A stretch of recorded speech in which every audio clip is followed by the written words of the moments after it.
ಎಲ್ಲರಿಗೂ ನಮಸ್ಕಾರ ಸ್ನೇಹಿತರೆ. ನಾನಂತೂ ನಿನ್ನೆಯಿಂದನೂ ಎಲ್ಲ ಅಸೈನ್ಮೆಂಟು, ಸೆಮಿನಾರ್ಸು, ಇಂಟರ್ನಲ್ಲು ಪ್ರತಿಯೊಂದನ್ನು ಕೂಡ ಅಚ್ಚುಕಟ್ಟಾಗಿ ಮುಗಿಸ್ಕೊಂಡು, ನನ್ನ ಫ್ರೆಂಡ್ ಬರ್ಡೇ ಮುಗಿಸ್ಕೊಂಡು, ಅಲ್ಲಿಂದ ಎಟ್ ಪ್ರೆಸೆಂಟಲ್ಲಿರ್ತಕ್ಕಂಥ ಲೀಡರ್ಸ್ಗಳಿಗೆ ಸೆಂಡ್ ಆಫ್ ಕೊಟ್ಟು, ಅವ್ರು ಕೊಟ್ಟಿರೋ ಟ್ರೀಟ್ನ ತಿಂದ್ಕೊಂಡು, ಅಲ್ಲಿಂದ ಸೀದಾ ಹಾಸ್ಟೆಲಿಗೆ ಹೋಗ್ಕೊಂಡು ಫ್ರೆಶ್ ಅಪ್ ಹಾಕ್ಕೊಂಡು ಹೋಗಿ ಓದೋಕ್ಕೆ ಸ್ಟಾರ್ಟ್ ಮಾಡಿದೆ.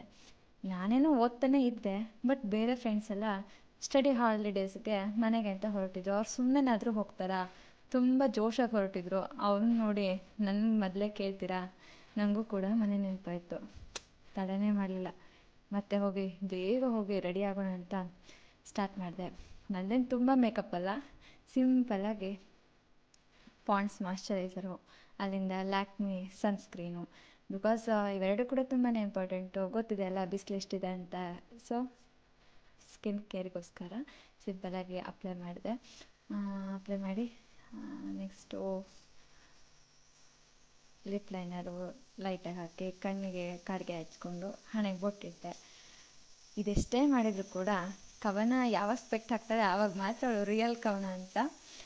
ಅದು ನನಗೆ ಚೆಂದ ಅನ್ನಿಸ್ತು. ಸೊ ಮತ್ತು ಸಬ್ಜೆ ಬೀಜ ನೆನೆಸಿರೋಂಥ ಒಂದು ನೀರು ಬಾಟಲು, ಬಿಕಾಸ್ ಬಿಸಿಲು ತುಂಬಾ ಇದೆ ಅಲ್ವಾ, ಸೊ ಅದಕ್ಕೋಸ್ಕರ ತೊಗೊಂಡು ಹೊರಟೆ ಸಬ್ಜೆ ಬೀಜ ಬಾಟಲ್ನ. ಅಲ್ಲಿಂದ ಸೀದಾ ಬಸ್ ಸ್ಟ್ಯಾಂಡಿಗೆ ಹೋಗ್ಕೊಂಡು ಬೇಗ ಬಸ್ ಹಿಡಿದು ಬಸ್ ಹತ್ತಿ ಅಂತೂ ಕೂತ್ಕೊಂಡೆ.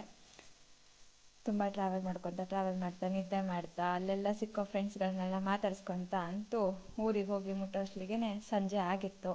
ಅಲ್ಲಿಗೆ ಅಂತೂ ಅಣ್ಣಯ್ಯ ಬಂದು ನನ್ನ ಪಿಕಪ್ ಮಾಡ್ದೆ. ಸೀದಾ ಅಲ್ಲಿಂದ ಇಬ್ಬರು ಸೇರಿಕೊಂಡು ಅಣ್ಣನ ಮನೇಲಿ ಮನೆ ಹಬ್ಬ ಇತ್ತು. ಸೊ ಅಲ್ಲಿಗೆ ಡೈರೆಕ್ಟಾಗಿ ಹೋಗಿ ದೇವ್ರ ದರ್ಶನ ತಗೊಂಡು ಡೈರೆಕ್ಟ್ ಹೋಗಿ ಊಟ ಮಾಡಿಕೊಂಡು ಅಲ್ಲಿಂದ ಮತ್ತೆ ರಿಟರ್ನ್ ಮನೆಗೆ ಹೊರಟ್ವಿ.